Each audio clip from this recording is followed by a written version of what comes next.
কিছু নেই, গ্যাস নেই, হাঙ্গামা নেই, কাউকে দেখতে পাই না, শুধুমাত্র আমরা। আনন্দটা কিসের? আনন্দটা হলো একমাত্র ইসলামে আল্লাহকে রাজি খুশি করার জন্য এই পৃথিবীতে আল্লাহ পাঠিয়েছেন আমাদেরকে পাঠিয়েছেন। আল্লাহ বলেছেন এই পৃথিবী টোটাল পৃথিবীটা ঘুরে ঘুরে দেখো, কত নিদর্শন আমি রেখে দিয়েছি, কত নিদর্শন রেখেছি, ঘুরে ঘুরে দেখো। এই নিদর্শন দিকে লক্ষ্য করে দেখো এবং আমার শুকরিয়া আদায় করো। এই যত নামাজ পড়ি, রোজা করি, কলাম করি, জিকির করি, ভালো কথা বলি, ভালো কথা চলি, অন্যায় করে অন্যায়ের বিরোধিতা করি, মানুষের সামাজিক কাজ করি, অসৎ মানুষের থেকে আমরা বিরত থাকি, খারাপ মানুষকে ভালো করার চেষ্টা করি, অসহায় মানুষের পাশে দাঁড়াই, যা কিছু করি না কেন সবকিছু আল্লাহ রিজামন্দির জন্য, আল্লাহকে খুশি করার জন্য। আজকে যারা আমরা এখানে এসেছি নামাজ পড়তে, আল্লাহ খুশি হবে। আমরা যে পরিশ্রম করি, যে টাকা পয়সা খরচ করি, নিয়তটা একটু বরাবর হলেই মুশকিল। ভালো খেয়াল করেন, আমি ৫,০০০ টাকা খরচ করে কুরবানি করছি, মাংস আছে কতটা? কতটা থাকে? ২.৫ কিলো, ৩ কিলো দিয়ে ধুয়ে এরকমই থাকে সব লোকের দিয়ে। আমার বাড়ি ৭-৮০০ টাকা ইনশাল্লাহ, মাশাআল্লাহ। তার বেশি খুব মুশকিল হয়ে যায়, ১ কিলোই থাকে, তার বেশি থাকে না। কিন্তু মানুষ ১ কিলো মাংসের দাম কত? ২৫০ টাকা, ২০০ টাকা, ৩০০ টাকা। কিন্তু মানুষ ৫,০০০ টাকা খরচা করছে তার জন্য, আল্লাহকে রাজি খুশি করার জন্য। আর মাংস হচ্ছে কত?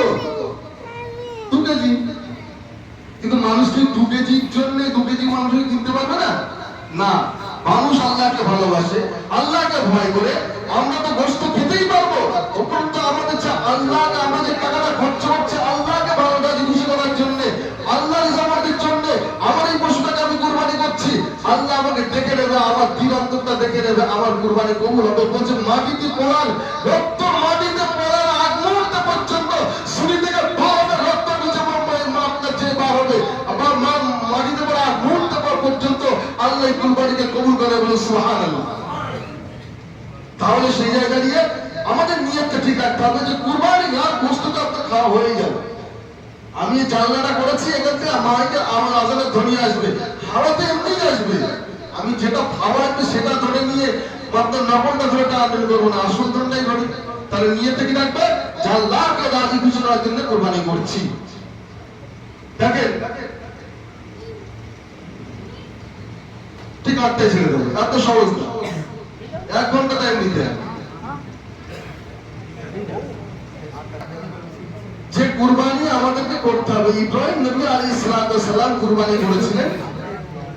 আল্লাহ তার বিভিন্ন ধরনের বড় বড় মানে আপনার পরীক্ষা নিয়েছিলেন, সেই পরীক্ষার মাঝখান থেকে ইব্রাহিম আলাইহিস সালাম উত্তীর্ণ হয়েছিলেন।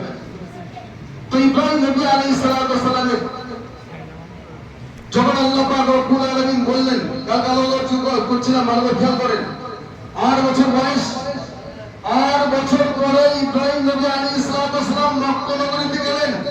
মক্কা নগরীতে যখন পৌঁছেছেন, দেখছেন কোথায় আমার বিবি আর এই সেই বাচ্চাটিকে রেখে দিয়েছি, ছোট্ট বাচ্চা দুধের শিশুকে কোথায় রেখে দিয়েছি।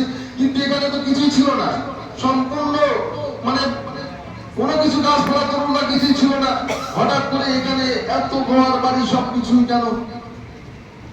উনি জানেন, আল্লাহ পাক জানিয়ে দিয়েছেন যে এই পরিস্থিতি ঘটবে। গিয়ে দেখেন খুব সুন্দর ঘর বাড়ি সবকিছু। এবার আস্তে আস্তে কোটি কোটি পাই লাঠি হাতে নিয়ে আস্তে আস্তে চলে, আর দেখছে কোথায় কোথায় রেখেছি ছেলে আর বউটাকে। হঠাৎ করে সেই সময় ওনার বিবি সঙ্গে সঙ্গে উনি দেখতে পেলেন যে মনে হয় ওই লোকটা খুঁজে খুঁজে বেড়াচ্ছে, কি দেখছে? মনে আমার স্বামী। এবার তিনি দৌড়ে ছুটে গেলেন, ছুটে গিয়ে খেয়াল করলেন, হ্যাঁ আসসালামু আলাইকুম ইয়া নবী আল্লাহ। ওনাকে সঙ্গে সঙ্গে ঘরের মধ্যে নিয়ে এসে কান্নাকাটি শুরু হয়ে গেল দুজনের মধ্যে। অনেকদিন পর শুরু হয়ে যাওয়ার পরে বিবি হাজরা সব ঘটনা তিনি খুলে বললেন, সব ঘটনা খুলে বললেন। ওই রাত্রেবেলায় আল্লাহ পাক রব্বুল আলামিন ইসমাঈলকে স্বপ্ন দেখাচ্ছেন। এত বড় একটা বৃদ্ধ বয়সে কোনো যদি বাচ্চা হয়, সেই বাচ্চাটার মধ্যে মহব্বত কত হয়? একজনের 10টা ছেলে বলে একটা চলে যাও, তাও মনে কোনো বাচ্চা মাহমুদের কাছ থেকে একটা চলে যাও অত্যন্ত কঠিন, কিন্তু তার কোনো বাচ্চা হয় না। একটা বাচ্চা সন্তান শেষ পর্যায়ে হয়েছে এবং সেই ছেলেটাকে যদি বলা হয় যে কুরবানি করতে, কেমন লাগে? ইব্রাহিম নবী আলাইহিস সালাতু ওয়াসালাম রাতের বেলা স্বপ্ন দেখলেন তোমার সবথেকে নিকটবর্তী জিনিসটা কুরবানি করো, কিন্তু দেখা যায় উনি সকালবেলা উঠে মনে করলেন আমার সবথেকে ভালো পছন্দ করবো হচ্ছে উট। আমরা যেমন বলি আমরা গরু কুরবানি করবো, কেউ ভেড়া, তো উট কুরবানি করলেন। দ্বিতীয় রাত্রিবেলা আবার এমন স্বপ্ন দেখলেন, আবার তিনি কুরবানি করলেন, কিন্তু দ্বিতীয় রাত্রিবেলা আবার স্বপ্ন দেখলেন কুরবানি করছেন নিজের ছেলে ইসমাঈল আলাইহিস সালাতু ওয়াসালামকে, আর পাশে একটি দুম্বা দাঁড়িয়ে রয়েছে।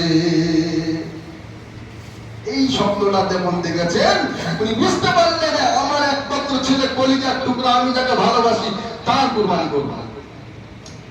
কারণ ফারিস্তারা বলেছিল আল্লাহ আপনার নবী ইব্রাহিম আপনার আপনার তার সন্তানকে বেশি ভালোবাসে আপনার থেকে। বলে না, হতে পারে না, এটা কখনো হলো না, প্রাধান্য আমার দিকেই আসবে। দেখ আমি তার পরীক্ষা নিচ্ছি। বলে ঠিক আছে, পরীক্ষা নেন। পরীক্ষা দেওয়া শুরু হয়ে গেল। সমস্ত ফারিস্তারা এবার তারা মনে হয়েছে যে ইব্রাহিম আলাইহিস সালাম কেমন তার ছেলেকে কুরবানি করে। পরীক্ষা দেওয়া শুরু হয়ে গেল। বলা হলো এরকম। এবার উনি সকালবেলা উঠলেন, সকালবেলা তো দিদি হাজরাকে বললেন হাজরা এই বাচ্চাটিকে আমি মেহমানদারি করাইতে নিয়ে যাব। এর মধ্যে কে লুকিয়ে আছে সেটা তো বলা সম্ভব না। এবার মেহমানদারি করাতে নিয়ে যাবো, তার খুব সুন্দর করে গোসল করিয়ে দাও, আকর্ষণ লাগিয়ে দাও, সবকিছু করে দাও। কবে ছিল? এই দিন ছিল। তাহলে দেখা যায় সেই সময় খুব সুন্দর করে নিয়ে যখন যাচ্ছে, যেতে যেতে হঠাৎ করে ফারিস আপনার শয়তান বাধা দিচ্ছে। প্রথম শয়তান বাধা চলে যাওয়ার পরে শয়তান হাজরার কাছে গিয়ে বলছে হাজরা তুমি কি জানো তোমার ছেলেকে কোথায় নিয়ে যাচ্ছে? বলছে আমি জানি তোমার ছেলেকে নিয়ে যাচ্ছে মেহমানদারি করাইতে। বলছে না, তোমার ছেলেকে নিয়ে যাচ্ছে তার বাপ তার বেটাকে জবাই করার জন্য। বলে এটা অসম্ভব, বাপ কখনো বেটাকে জবাই করতে পারে না। যখন দেখছে বারবার হচ্ছে না, শয়তান তখন সত্য কথা বলছে। বলছে দেখো হাজরা তুমি দেখো এটা হচ্ছে আল্লাহর পক্ষ থেকে হুকুম। তখন তুমি হাজরা বলছে না, আল্লাহর পক্ষ থেকে হুকুম হয়ে থাকে এই পুরোকে জবাই করার জন্য, কুরবানি করার জন্য, আমার মতো হাজরার যদি একটা হাজারো সন্তান থাকে আমি সমস্ত সন্তানগুলোকে আমি আল্লাহর রাস্তায় কুরবানি করতে। একটু জোরে বলুন সুবহানাল্লাহ। ওখান থেকে চলে গেল, দেখলো হলো না, ইসমাঈলের কাছে গেল। ইসমাঈল কি ব্যাপার, কোথায় যাচ্ছে? বলে আমার আব্বু তো নিয়ে যাচ্ছে মেহমান খানা নিয়ে, মেহমানদের কাছে নিয়ে যাচ্ছে দাড়ি করাইতে। বলছে না, হতে পারে না, তোমাকে তোমার বাপ কুরবানি করবে। বলে অসম্ভব, এটা হতে পারে না। বলে তুমি ফিরে এসো। বলে না, তাই ব্যাপার কোন বেলায় গল্প করতে পারে? বলছে না, পারে না। বলছে এটা আল্লাহর হুকুম। বলে আপনার আল্লাহর হুকুম যদি হয়ে থাকে, আমি ইসমাঈল বলছে আল্লাহর হুকুম যদি হয়ে থাকে, আমার মতো আমার যদি একটা জানের বেলা হাজারো জান থাকতো, আমি ইসমাঈলের হাজারো জান আল্লাহর রাস্তায় কুরবানি করে দিতে। জোরে সুবহানাল্লাহ। ইব্রাহিমের কাছে গেলেন, ওই প্রত্যেকে যায় একটা করে ঢিল মারে। কি বলে? ঢিল মেরে তা যা শয়তান দূর হয়ে যা। 3 জায়গায় এরকম বলেছিলেন। এবারে ইব্রাহিমের কাছে গেলেন, ইব্রাহিম সাল্লাম ঠিক এরকম ভাবে বললেন এটা সময় আল্লাহর হুকুম আমি পালন করবো, তুই শয়তান বাধা দিতে পারবি না, চলে যা, দূর হয়ে যা। এখনো ঢিল যে মারা মেরেছিল এতটা আল্লাহর কাছে প্রিয় ভালো লেগেছিল যে আজ পর্যন্ত হাজী সাহেবরা গিয়ে সেই শয়তানের পাথর মারতে হয়। চলে যান সামনে, এগিয়ে যান, একেবারে মিনাই পৌঁছে গেল। জঙ্গলের মধ্যে পৌঁছে যাওয়ার পরে এবারে ওখানে গিয়ে ইব্রাহিম আলাইহিস সালাম ইসমাঈলকে বললেন, সব কিছু বললেন, আমি স্বপ্ন দেখেছি এরকম, আমি তোমাকে কুরবানি করব। আল্লাহ কুরবানি করতে বলেছে, স্বপ্ন আমি দেখেছি। ইসমাঈল আলাইহিস সালাম ছোট্ট বাচ্চা, তিনি বললেন ইয়া আবাতি ফাল মা তুমার সাতাজুদুনি ইনশাআল্লাহু মা'আস সাবিরিন। রব্বুল আলামিন হে আবাতি ফাল, হে আমার আব্বুজি, মা তুমার আপনার যেটা হুকুম করা হয়েছে আপনি করুন, আপনি আমাকে জবাই করুন। সাতাজুদুনি নিশ্চয় আল্লাহু মা'আস সাবিরিন, নিশ্চয় আমাকে সবর আল্লাহ ধৈর্য ধরা লোকেদের মধ্যে পাবেন। তার মানে আমি হাত নাড়াবো না, কোনো কিছু করবো না। ইব্রাহিম আলাইহিস সালাম গেলেন, ইসমাঈল আলাইহিস সালামকে বললেন, ঠিক আছে তুমি শুয়ে পড়ো, আমি তোমাকে জবাই করছি। ছুরিটা ভালোভাবে ধার দিন, ধার দিয়ে দিয়ে দিয়ে দিয়ে দিয়ে দিয়ে এবারে যখন ফেরেশতারা সবাই দেখছে, সমস্ত ফেরেশতারা দেখছে কাকে ভালোবাসে ইব্রাহিম, আল্লাহকে ভালোবাসে না তার ছেলেকে ভালোবাসে, সবাই দেখছে। এমন সময় কোটি কোটি ফেরেশতারা তারা দেখছে ইব্রাহিম আলাইহিস সালাম ভালো করে ছুরিটা ধার দিলেন, ধার দিয়ে ওরা শুয়ে দিলেন। শুয়ে দিয়ে যখন বিসমিল্লাহ আল্লাহু আকবার বলে এরকম ছুরি চালালেন, ফেরেশতারা হতভম্ব, তারা আল্লাহ রহম করো রহম করো রহম করো, কিন্তু এখন ওই ছুরি থেকে এক চুল পর্যন্ত একটা পশম কাটে, একটা পশম কাটে। তারপরে বলছেন ইসমাঈল এরকম ভাবে হবে না, এরকম ভাবে হবে না, এইটা ভালো করে আমি শুনে আমি মনে হচ্ছে আমার বলছে ইসমাঈল বলছে আপনি মনে হচ্ছে আপনি মায়ানি হয়ে যাচ্ছেন, আপনি এক কাজ করেন চোখটা বন্ধ করেন, বাঁধেন, চোখ বেঁধে না দ্বিতীয়বার আবার ইয়ে করতে গিয়েছে, দ্বিতীয়বার ঠিক ওরকম অবস্থা, তৃতীয়বার বলছে চোখ বাঁধেন, বেঁধে তারপরে আমাকে করেন, মানে আমার মুখের দিকে তাকালাম, তার মায় আপনি জোর দিতে পারছেন না, অথচ উনি জোর দিয়ে করছে কিন্তু কাটছে না। ছুরি বলছে যে ছুরি থেকে আবার ছুরি যখন পাচ্ছে না এরকম ছুঁড়ে ফেলে দিয়েছে, ছুরি থেকে আওয়াজ আসছে ইয়া ইব্রাহিম আত্তালি, হে ইব্রাহিম তুমি আমাকে একবার কাটতে বলছো আর আমার আল্লাহ 70 বার মানা করছেন, তুই জোরে বলবেন না সুবহানাল্লাহ। আল্লাহ হুকুম আবার হলো, এবারে ছুরিটা নিয়ে আর ভালো করে দাঁত দিও। ইব্রাহিম আলাইহিস সালাম চোখটা বেঁধে নিলেন, বেঁধে নিয়ে ইসমাঈল আলাইহিস সালাম শুয়ে দিলেন। এবারে এই সময় জবাই হয়ে যাবে, এমন সময় টাইমে দেখা যায় হযরত ইব্রাহিম নবী আলাইহিস সালাম ওই ছুরিটাকে দাঁত দিয়ে বিসমিল্লাহ বলে জবাই করতে যাবে, ফেরেশতারা আল্লাহর হুকুম থেকে বলছে আল্লাহ রহম করো আল্লাহ রহম করো, এই বলে যখন ছুরি চালালেন ইব্রাহিম আলাইহিস সালাম ছুরিটা চলে গেল। কিন্তু সেই সময় দেখা যায় আল্লাহ পাক রব্বুল আলামিন জিবরাইল আমিনকে বলেছিলেন জিবরাইল যা চলে যা, আমার বান্দা থাকতে পারছে না, আমার বান্দা আমার মহব্বতে ছুরিটা চালিয়ে দেবে, যা আমার ইসমাঈল আলাইহিস সালামকে দূরে সরিয়ে দে, আর জান্নাত থেকে একটা দুম্বা নিয়ে ওর সামনে ধর, ওটাই কুরবানি হয়ে যাবে। ইব্রাহিম হযরত জিবরাইল আমিন আলাইহিস সালাম এলেন আর ইসমাঈল সালামকে সরিয়ে দিয়ে দুম্বাকে ধরে দিলেন, জান্নাতি দুম্বা, একদম বিসমিল্লাহ আল্লাহু আকবার বলে জবাই হয়ে গেল। ইব্রাহিম সালাম দেখেন ছেলে দাঁড়িয়ে আছে পাশে, দুম্বা জবাই হয়ে গেছে, জোরে বলুন আলহামদুলিল্লাহ। আল্লাহ পাক রব্বুল আলামিন বলে বললেন ইব্রাহিম আপনি সম্পূর্ণভাবে সাকসেস। ফেরেশতারা বললেন ইব্রাহিম সম্পূর্ণ আপনাকে ভালোবাসা মহব্বত করে, এই ভালোবাসা মহব্বত করা, পশু কুরবানি করা, আজকে আমরা বিসর্জন দেবো কি? আজকে আমরা এই আত্মত্যাগের মাধ্যমে, পশু দানের মাধ্যমে জবাই করবো কাকে? জবাই করবো আমার রাগকে, জবাই করবো আমার আপনার আত্মহংকারকে, জবাই করবো আমার লোককে, জবাই করবো আমার অহংকারকে। আজকে জবাই করে দেয়, কুরবানি করলাম, জবাই করলাম, তারপরে একটা লোক কথা বললাম, সঙ্গে সঙ্গে তার উপরে মেজাজ দিয়ে বললাম কি ব্যাপার রে, সে আমার মস্তানি দেখাচ্ছে, ও আমার কুরবানি করছে, আরে ভাই তোর কুরবানি কবুল হবে না, কথা বলেন কবুল হবে না। আপনি কবুল করতে কুরবানিটা করছেন কি জন্য? আপনার আত্মহংকার, আপনার লোভ, আপনার প্রতিক্রিয়া, আপনার কাম ভাব সবকিছু আপনি আজকে বিসর্জন দিয়ে দেবেন জবাইয়ের মাধ্যমে, পশু দেওয়ার মাধ্যমে সবকিছু বিসর্জন দেবেন, সব কোরবানি হয়ে যান, আর এই অন্য কাজ করবো না। এটা হচ্ছে কোরবানি, এটা আল্লাহকে ভালোবাসে। গোশত আল্লাহকে যায় না, রক্ত আল্লাহকে যায় না, কিন্তু এই গোশতকে ডিভাইড করার অনেক সুন্দর সিস্টেম, যেটা আবু হানিফা রাহমাতুল্লাহ অনুযায়ী আমরা যে ইমামকে মানি, সেই ইমাম অনুযায়ী 3টে ভাগে ভাগ করবেন। কোনো কিছু শুনবেন না, ইউটিউবে প্রচুর কিছু আপনারা শোনেন, কিন্তু না, কিন্তু বিভ্রান্ত হয়ে যাবে। কি করবেন? 3টে ভাগে ভাগ করবেন। এক ভাগ যারা চাইতে পারে না তারা হকদার, এক ভাগ যারা আপনার চাইতে পারে তাদের হকদার, আর এক ভাগ হচ্ছে নিজের। কি সুন্দর সিস্টেম। কালকে একজন হিন্দু লোক আমাকে প্রশ্ন করছিলেন, হিন্দু ভাই, আমি একটা গিয়েছিলাম ওনার সঙ্গে, ওনার দোকানে বসে গল্প করছিলেন, অনেক প্রশ্ন করলেন, তার মধ্যে একটা প্রশ্ন করলেন ভাই আজকে কেন গোশত, এই যারা গোশত কুরবানি করতে পারবে না তাদের পরিস্থিতি কি? গরু কুরবানি বা ছাগল করতে পারবে না। আমি তাদেরকে বললাম ভাই আমাদের সিস্টেম এইটা, অবাক হয়ে গেল। যত সুন্দর সিস্টেম, আমি পৃথিবীর পুরো ভারতবর্ষের আজকে কোন মুসলমান বাড়িতে মানব আপনার গোস্ত যাবে না, সে খাস হোক আর গরু হোক যেটাও যাবে না, এরকম কেউ বলতে পারবে না। কেউ সেখানে পৌঁছে যাবে লাগবে না। 5,000 টাকা খরচ করে আজকে 1 কিলো গোস্ত সেরকম খাবে, কিন্তু 5,000 টাকা সে একদম চোখ বুঝিয়ে একদম মন খুলে না দান করে দেয়। অবাক হয়ে গেল লোকটি, বলছে এরকম ব্যাপার হবে? হ্যাঁ। তারপরে কিছুর কথা বললাম, যে জাকাতের ব্যাপারটা বললাম, সারা বছর খেয়ে যে 1 লক্ষ টাকা থাকে, তার মধ্যে 1,000 টাকা জাকাত দিতে হবে। ওরা শুনে বলছে হ্যাঁ এরকম কিছু, বিভিন্ন কথা শুনে ওরা আমার উঠতে দিচ্ছে না। আমি এত ব্যস্ততার মধ্যে আমার উঠতে দিচ্ছে না। প্রায় 1 ঘন্টা 10-15 মিনিট আমার গল্প বলেছে, বলছে আবার অন্যদিন আপনার দান করবে।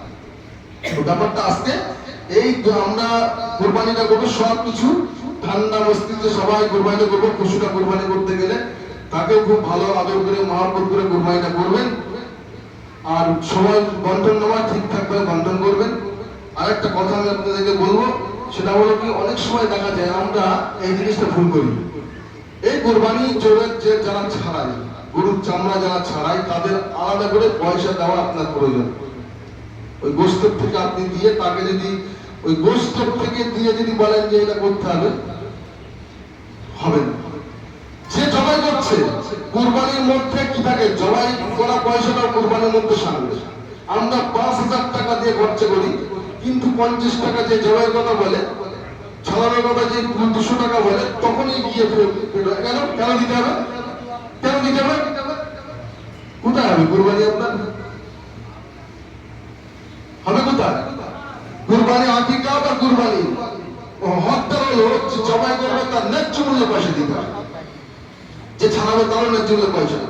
মানবিক দিক থেকে আপনি বলতে পারেন তার গ্রস্ত করবেন, আপনার মানবতা এবং তার মানবিক দিক দিয়ে যে লোকটা জবাই করবে দেব কি দেব, তার আপনার মানবতার উপরে নির্ভর করে। কথা বলে গেছে, এটা খেয়াল রাখবেন। আর বিশেষ করে কুরবানি পর্ব সব কিছু কমপ্লিট হয়ে গেল, ঈদের নামাজ ইনশাআল্লাহ কমপ্লিট হয়ে গেলে আমরা যখন বসতে করবো, আমার ইয়ং বাবুদেরকে বলবো, ভাইদেরকে বলবো, তোমাদের কাছে অনুরোধ, হাত জোর করে করি, মোটরসাইকেল বাইকও জোরে চালাবে আজকের দিনটা। আজকের দিনে বাইকটাও জোরে চালাবে না, খুব সাবধানে কম দেখে চালাবে। আর এমন কোনো যে কোনো মুহূর্তে মেন রোড ছাড়া বাইরে ছোট ছোট কাঁচা রোড দিয়ে যেতে চাইবে না। পুরো অমুসলিম বাড়ির উপর দিয়ে, অমুসলিম মায়ের রাস্তা, যে রাস্তা সেই রাস্তা দিয়ে আপনি যাচ্ছেন বা মাংসটা নিয়ে যাচ্ছেন, আপনার সেখান থেকে টপটপে রক্ত পড়ছে, যাতে রক্ত না পড়ে সেরকম ব্যবস্থাপনা করে প্লাস্টিক দিয়ে মুড়ে তবেই নিয়ে যাবেন। কেউ যদি একটা কথা বলে, একজন মুসলিম ভাই বা কোনো কিছু কোনো কেউ কথা বলে, সঙ্গে সঙ্গে তার সঙ্গে এত ভদ্র আচরণ করেন যাতে সে লোকটাও আপনার প্রতি মন বলে যায়, এরকম ভাবে এই আচরণটা করবেন। খবরদার কোনো বাবু কোনো ভাই এমন না শুনি আজকে যে কোনো রকম স্লিপ দিয়েছে, দুর্ঘটনা ঘটে গেছে, তার দেখা যায় যে নিজের এই ঈদ আর ঈদ থাকবে না, আনন্দ থাকবে না, নিজের সবার কষ্টটা অনুভব হবে, নিজে হবে, সবাই হবে। সুতরাং আমি এখানে শেষ করবো ইনশাল্লাহ। তবে একটা কথা আমি আপনাকে বলবো, কথা বলে যে কথাগুলো বলেছে খেয়াল রাখবে, বিশেষ করে বাবাদেরকে বলছি, অবশ্যই খেয়াল রাখবে। বাইক আস্তে চালাবে, দরকারে 10 মিনিট লেট হোক, এবং সাবধানে চালাবে, ঠিক আছে? ধরুন আমি কোরবানি গরুর ফটো বা কোরবানি করার যে মাংস বা এরকম কোনো জিনিস ফেসবুকে ছাড়া যাবে না। যদি বলে কেন অন্য লোক দেখবে, সেটা না, আপনি একটা মনে দেখতে বলে না। আমি আমার আল্লাহ রাসূল সাল্লাল্লাহু আলাইহি ওয়াসাল্লাম বলেছেন, তুমি যে জিনিসটা খাবে, বাজার থেকে যদি একটা বড় মাছ কেনো, খেয়াল করেন, বাজার থেকে একটা বড় মাছ কেনো, 2 কিলো গোশত কেনো, কোনো খাবার কেনো, সেটাকে একদম ওপেনলি নিয়ে যেও না, সেটাকে প্যাকেটের মধ্যে ভরে নিয়ে যাও, কেউ যেন দেখতে না পারে। কারণ আমি নিয়ে আসছি বড় একটা মাছ, আমি মাংস নিয়ে আসছি, আমি খাবার নিয়ে আসছি, আমি ফল নিয়ে আসছি, এরকম ঝুলিয়ে নিয়ে আসছি। একটা ছোট্ট গরিব মানুষের বাচ্চা অত সেখানে দেখছে, তার মনে হচ্ছে যে আমি যদি খেতে পারতাম ফলটা, আপনি তো দেবেন না বা সেও চাইবেন না, তার মানে কষ্ট পাবে সে। এই ক্ষেত্রে একদম মানবিক দিক থেকে উচিত না। আপনি গোস্ত তো দূরের কথা, আর গোস্ত দেখলে তো মানুষের এমনি লোক পায়, তাহলে আপনি কেন করবেন যে আমার এতটা গোস্ত আছে, এই গোস্ত আমি পাঠাচ্ছি, এটা পাঠাচ্ছি। আর তারপরে সাংবিধানিক একটা ব্যাপারও থাকে, এই ভারতবর্ষের হিন্দু মুসলমান আমরা মিলিত বসবাস করি, সেই জায়গায় দাঁড়িয়ে এইরকম জিনিস আমরা কেউ পোস্ট করবো না, ঠিক আছে? আল্লাহ আমাদের শোনা থেকে বেশি কারণ محمد وعلى آله وأصحابه وسلم اللهم صل على محمد النبي الأمي وعلى آله وأصحابه وسلم اللهم صل على محمد النبي الأمي وعلى آله وأصحابه وسلم